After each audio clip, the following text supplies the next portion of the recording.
I'm 34, IT guy, quiet suburb outside Columbus. Jenna and I have been married 7 years. 2 cars, 1 dog, a mortgage with an HOA that loves rules about trash cans. Neighbors are friendly in that wave from the mailbox way. We know names, we borrow sugar, we pretend fences make good friends. The first weird ping hit at our block cookout in June. Jenna showed up late in a new sundress I hadn't seen, hair done like a salon ad. She usually hates small talk, but that night she turned it on. She laughed too hard at jokes, kept drifting away from me. I'd find her by the drink table with someone different every time. Evan, who runs before dawn. Mrs. Cook's son back from college. Miriam's husband who grills in the rain.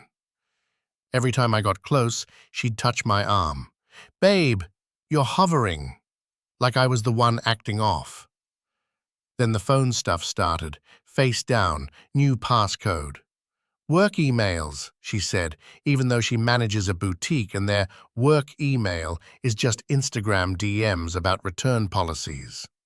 She started keeping her phone on silent, but I'd see the screen light up and her thumb flick, faster than I've ever seen it move when I ask for help with IKEA screws.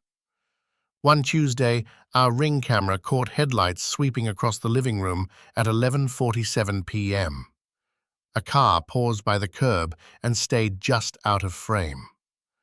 The dog growled once, that low diesel sound. When I checked the cloud clip, Jenna shrugged. Probably DoorDash lost. We hadn't ordered anything. The HOA chat lit up the next morning about a suspicious vehicle on our street. Evan posted it was likely raccoons. Not sure how raccoons drive. On Friday, I found a crumpled receipt in the dryer. Margarita bar 2 neighborhoods over. Timestamp 4:12 p.m. She told me yoga ran late. 2 margs, 1 queso, 1 street taco plate. "I met Kelsey from class," Jenna said, already annoyed I asked.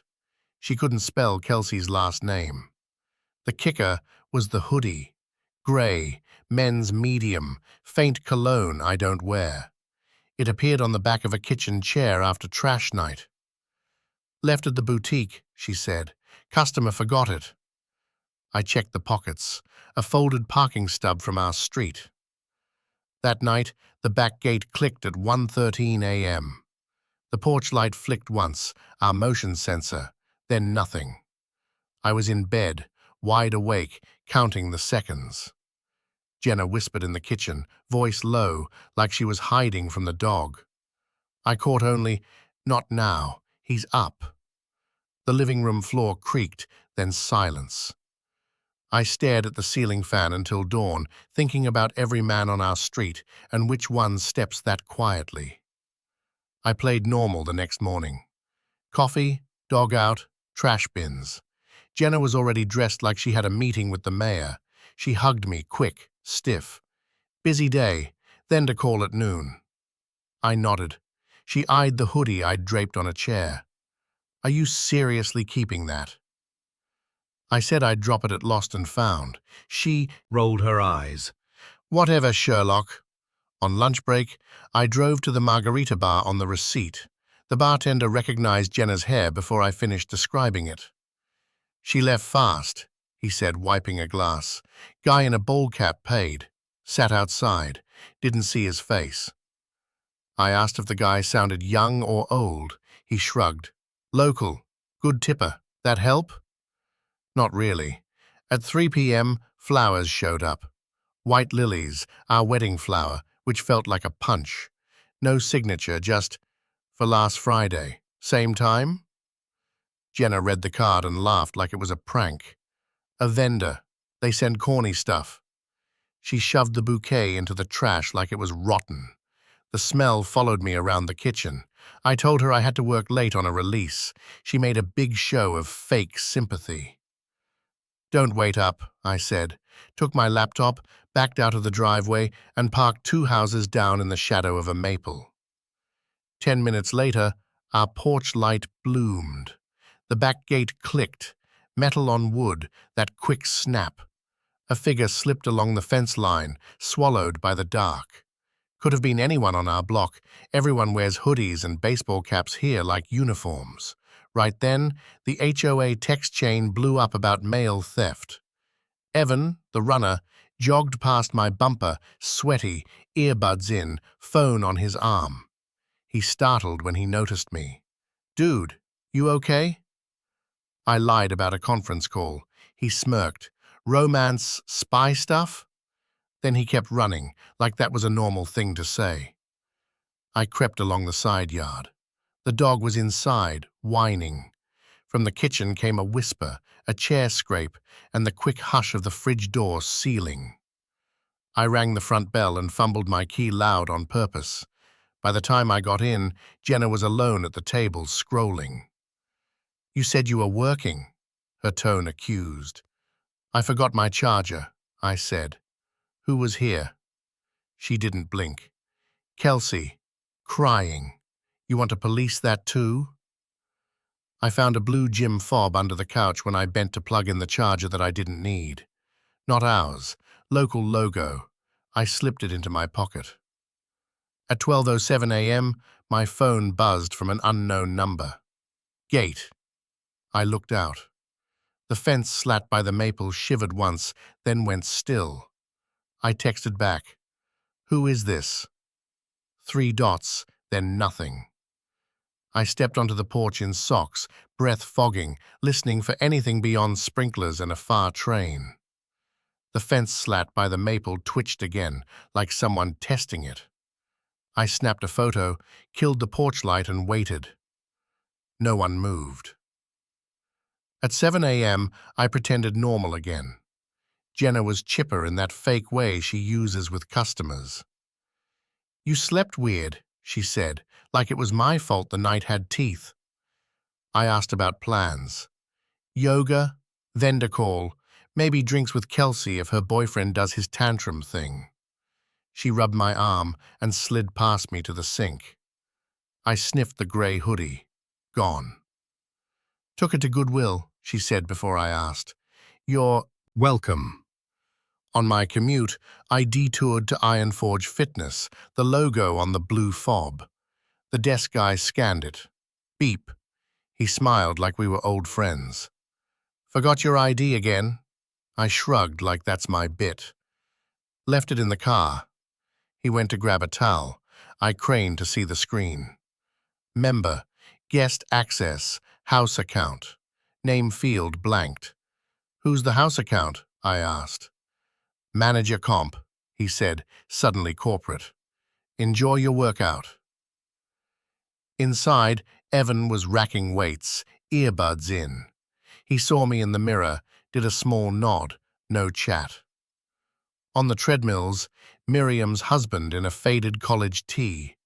2 rows over, the bald HOA president, Mr. Riker, power walking like it's a competition.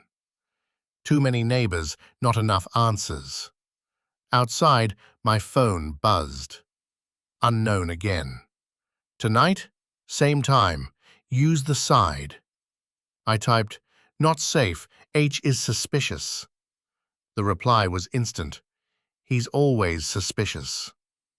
That tone, snide, practiced, punched like a fingerprint.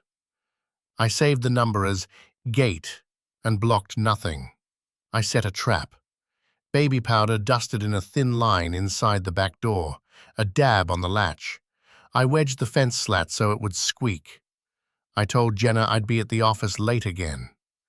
"Try not to invent a mistress while you're there," she said, grabbing her keys. "It's giving high school." I parked farther down this time, under the streetlight's shadow. At 10:58 p.m., Evan trotted past, limping, holding his side. At 11:09, a pickup idled in front of Miriam's. At 11:31, my screen lit. Open.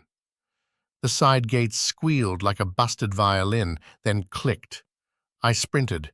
Key in, front door open. The dog went wild. Kitchen lights were on. Jenna stood barefoot in leggings, hair up, breathing hard like she'd been mid-burpee. 2 glasses on the counter, lime wedges, sweating. The powder line by the back door was broken by two perfect prints, not hers. "Who was here?" I said. She didn't blink. "You, when you snuck in like a weirdo." She kicked the mat, smearing the second print. "Congrats, you got your powder everywhere." "Two glasses?" I said. "Powder prints, a text that says, 'Open'?" Jenna didn't flinch. "Two glasses because I made one weak, one strong, to see which I liked. Powder because you stomped around like a raccoon. Text wasn't for me." She smiled just enough to make me feel stupid. "Done?" I rinsed the lime wedges just to do something with my hands. "Yeah, done." I was not done. At 2 a.m., when her sleep got heavy and the dog stopped pacing, I slipped to the garage and taped a tiny recorder under the kitchen island. I set an old baby cam facing the back door, tucked into a plant.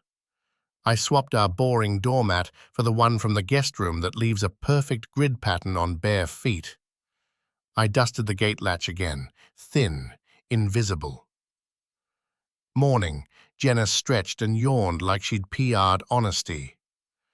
"Breakfast burritos?" she asked, cheerful. "Can't. Stand up at 9, I said. She kissed my cheek, phone in her palm, thumb flying. "Yoga at 6, HOA thing at 8. Don't be weird." At lunch, I hit Iron Forge again. The PT bays were in a glass room. A trainer worked with a man in a cap, back to me. I couldn't see his face. In the lobby, a flyer. "Members, ask about house account guest access."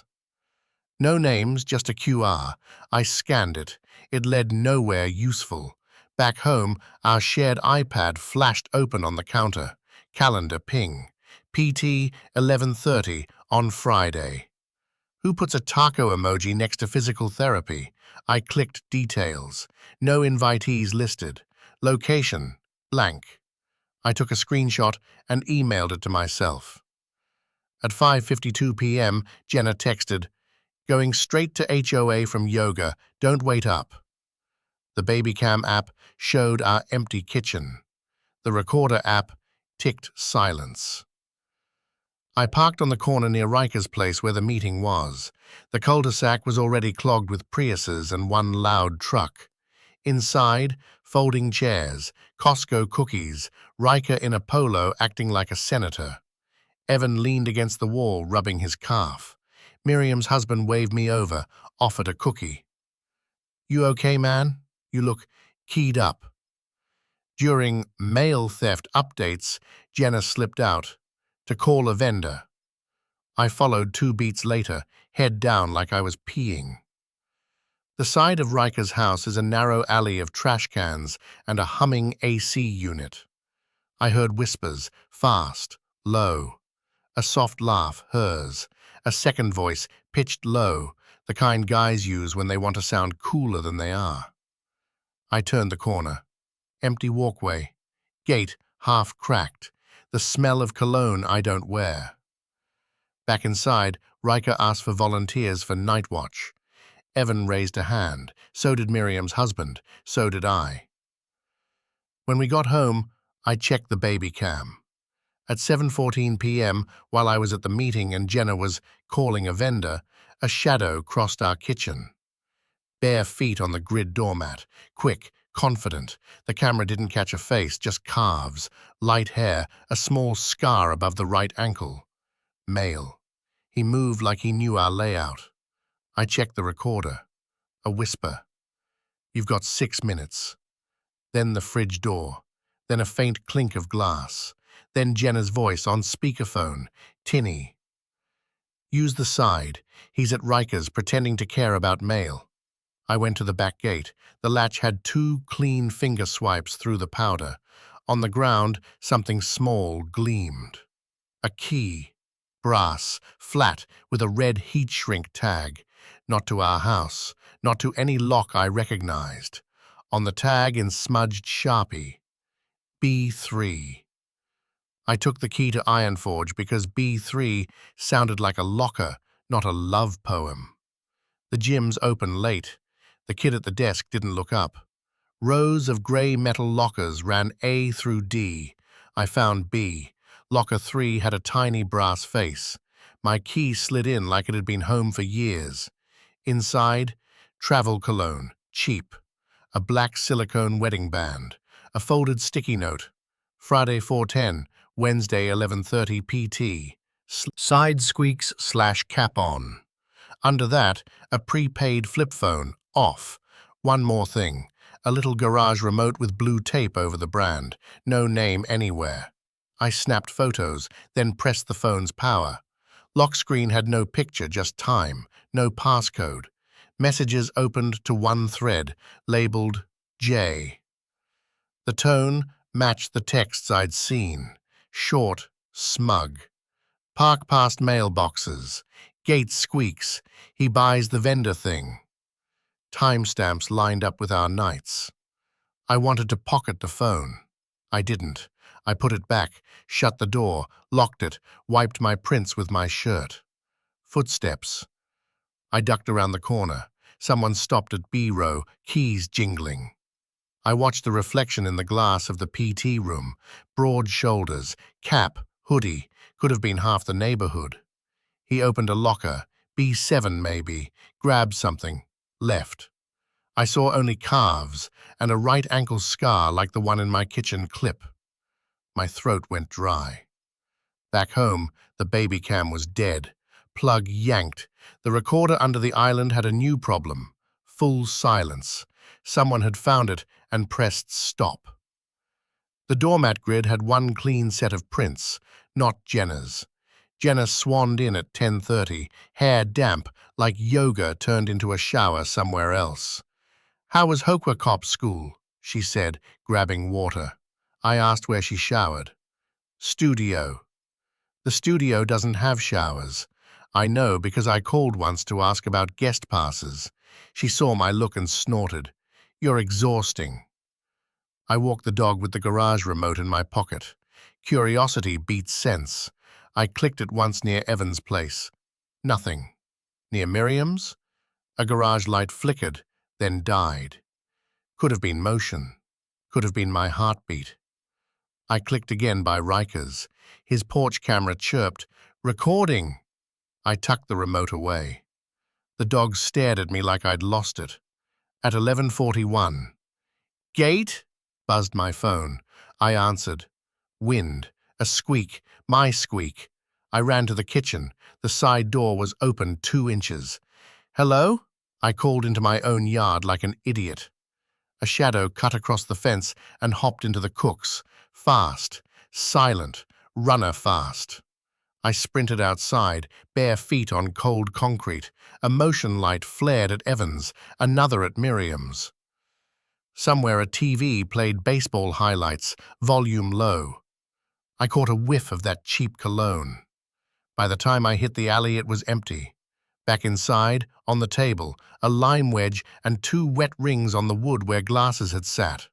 The flip side of the wedge had a sliver of red heat shrink stuck to it, same color as the tag on the key. I checked my pocket for the key, still there. I put the key and remote in a Ziploc and slid it behind the cereal. I pushed the baby cam deeper in the plant, new angle, new plug. I slid an AirTag into Jenna's gym bag, under the lining. She walked in, saw me with the dog, and smiled like we were fine. "Night patrol suit you?" she asked. I said nothing. At midnight, the blocked number called again. I let it ring, then picked up on the last buzz. A whisper. 4 minutes. Then the line went dead. The 4 minutes call snapped me into dumb bravery. I killed the living room lights, remote started my car so it sounded like I left, rolled it 2 houses down, then slipped back on foot and hid in the pantry with the door cracked. Dog in the bedroom, door shut. My heart was so loud I worried it would count as a motion sensor. At 12:06 a.m., the side latch squealed. Bare feet again. A soft click of the fridge. Ice dropped. A male whisper, closer than it had ever been. "Quick!" Then my wife's voice on speaker, tinny, like her mouth was over the mic. 2 minutes. Use the side, remember? A glass hit the counter. Lime. I pushed the pantry door to get a sliver more view. The grid doormat printed a set of rectangles on a pair of soles. The guy's calves flashed in the island's reflection. Light hair, that right ankle's scar. He wore a cap. He set something down, a folded towel with the Iron Forge logo, then froze. The dog barked once from the bedroom, and the shadow flinched. The cap turned like he sensed me breathing. I shoved the door open. He bolted. I clipped the island with my hip and still managed to swipe a handful of his hoodie. Fabric stretched, snapped. He was already at the side door, out, over the fence like it was 3 inches high. I hit the yard in socks, slipped, face planted, tasted dirt. By the time I reached the alley, motion lights pinged down the block like falling dominoes. Silence after. Back inside, 2 glasses, lime, a tiny ring of sweat from a cold bottle, and that gym towel. I sniffed it.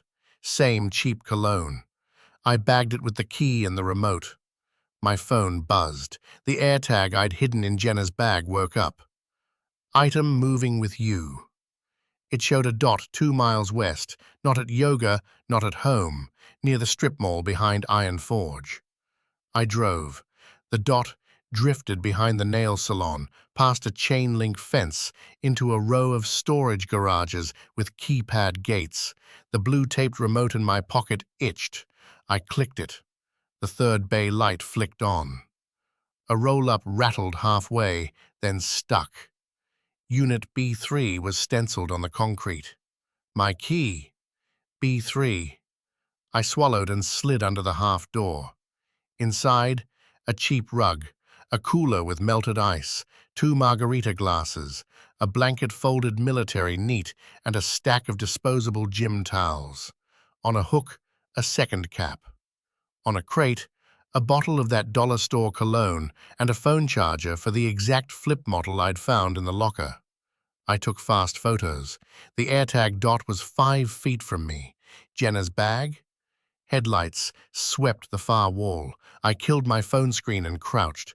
A car idled, then cut. Footsteps, 2 sets, keys, a man. You jammed it again. A woman. Shut up and lift. My throat closed. The door rattled higher.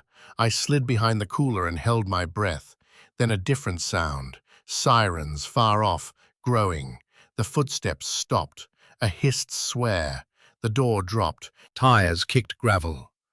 I waited 30 seconds, then 60. I slid out and ran to my car.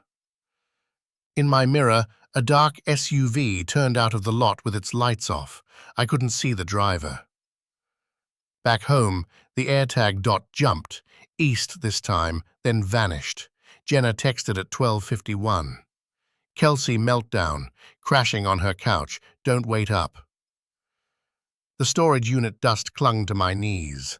On our kitchen table next to the lime, the gym towel had a fresh smear of white, chalk or plaster, and a tiny red fiber like the heat shrink tag.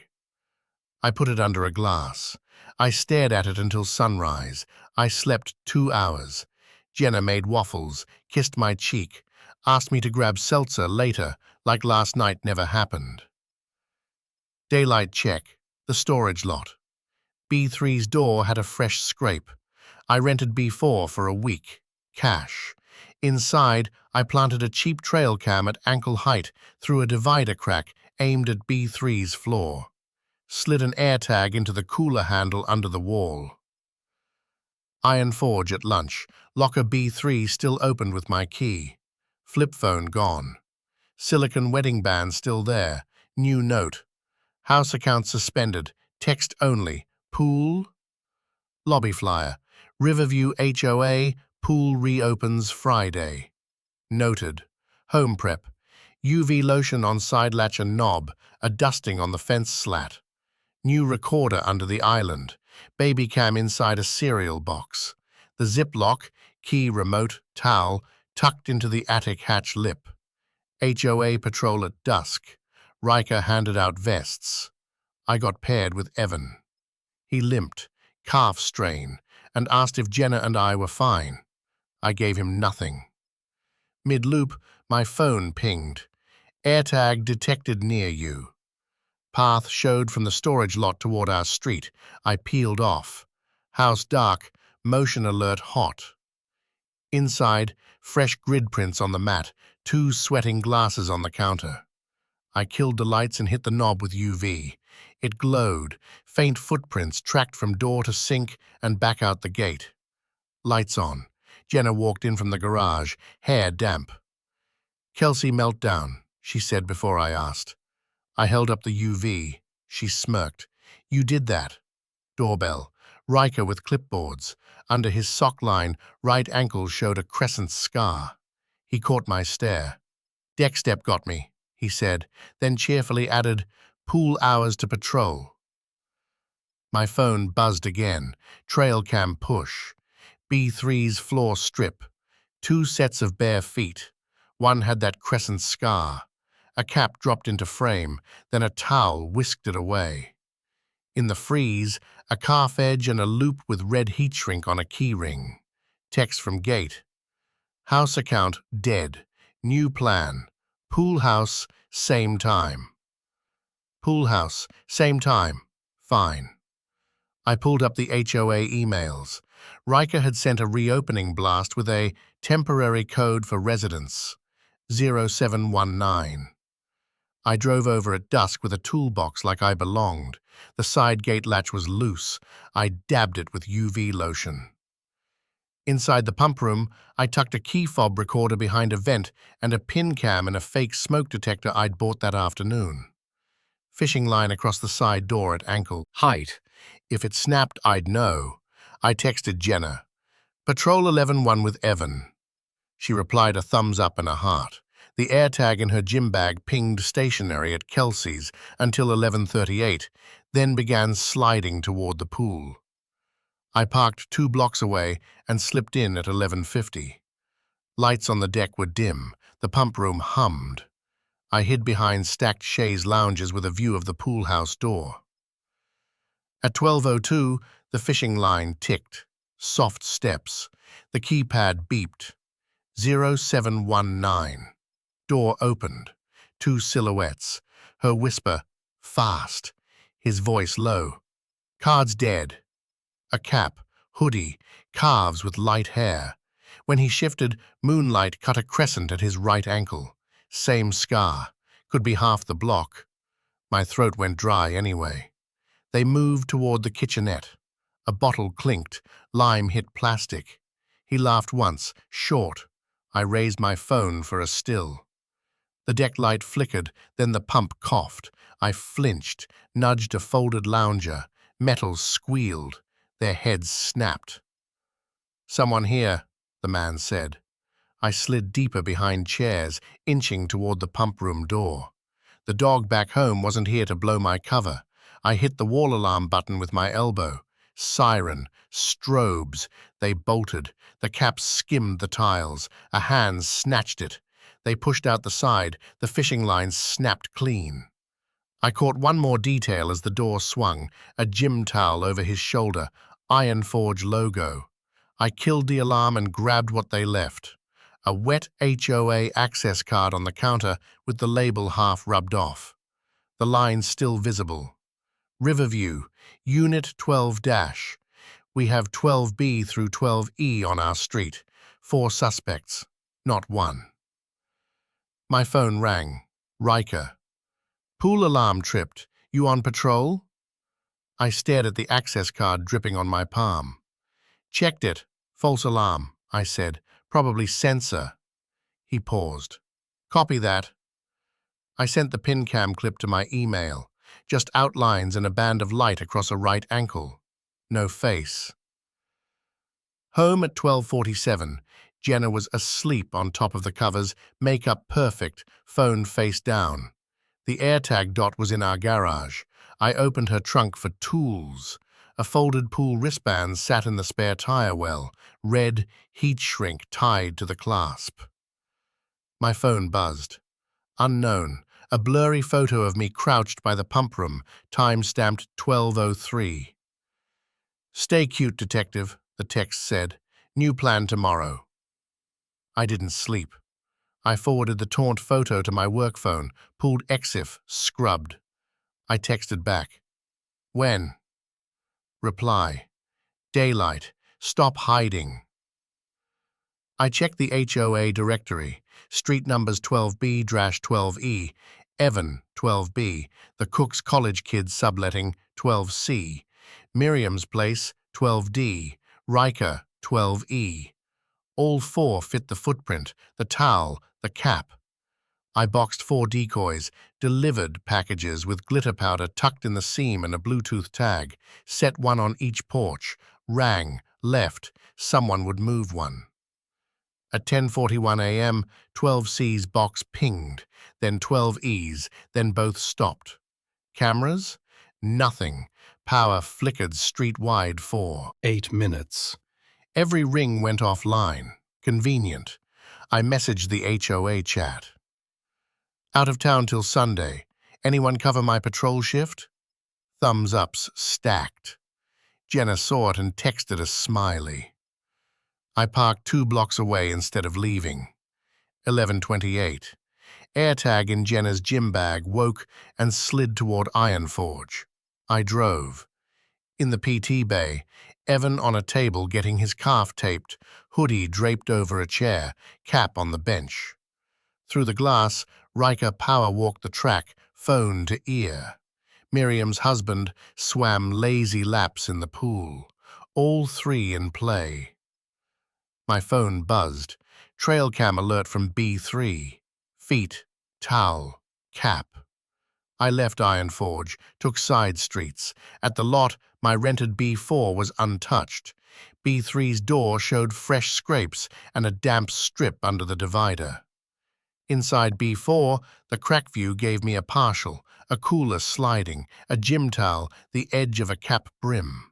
Then a hand reached down and covered my lens with a square of blue tape. Clip ended. On my car windshield, a sticky note.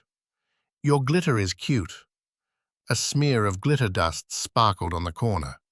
I checked my porch cam app. Still down. I checked Jenna's AirTag. Suddenly, no location. Someone killed her bag. I sprinted home.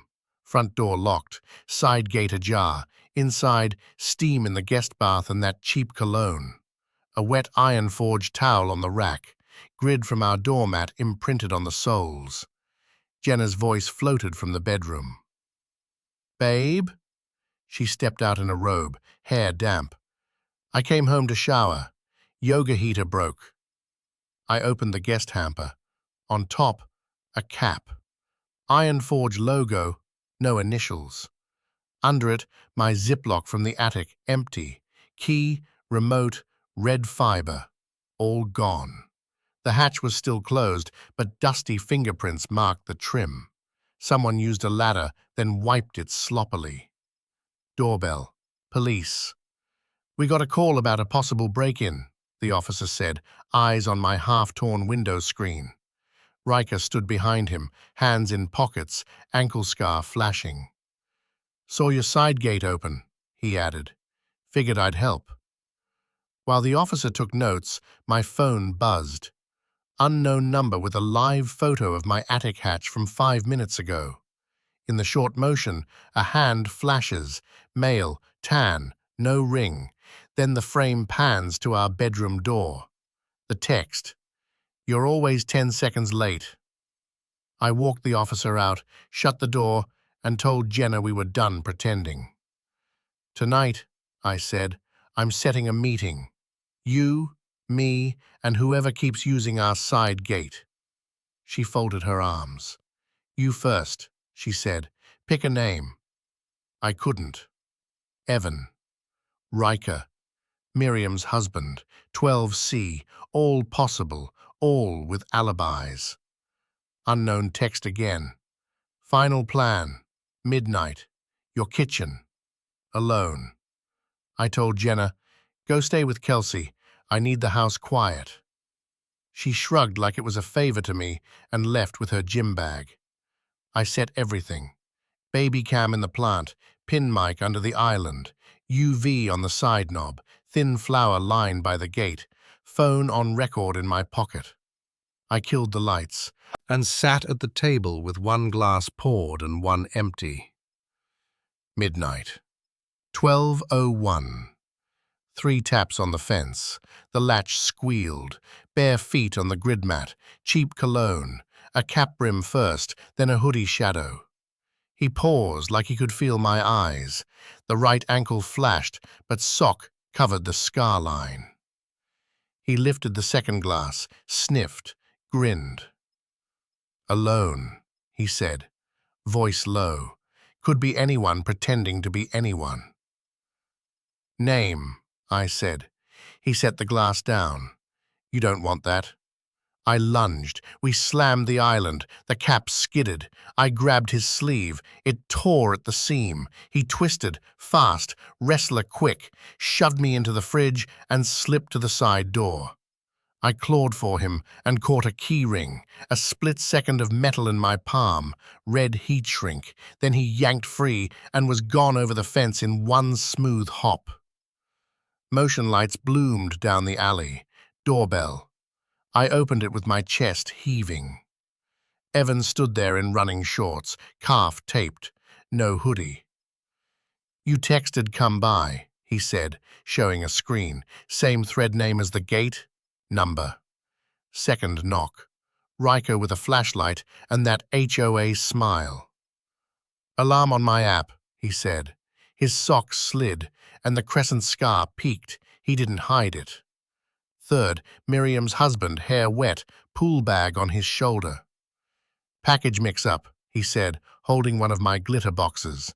His ankle showed a puckered nick above the bone.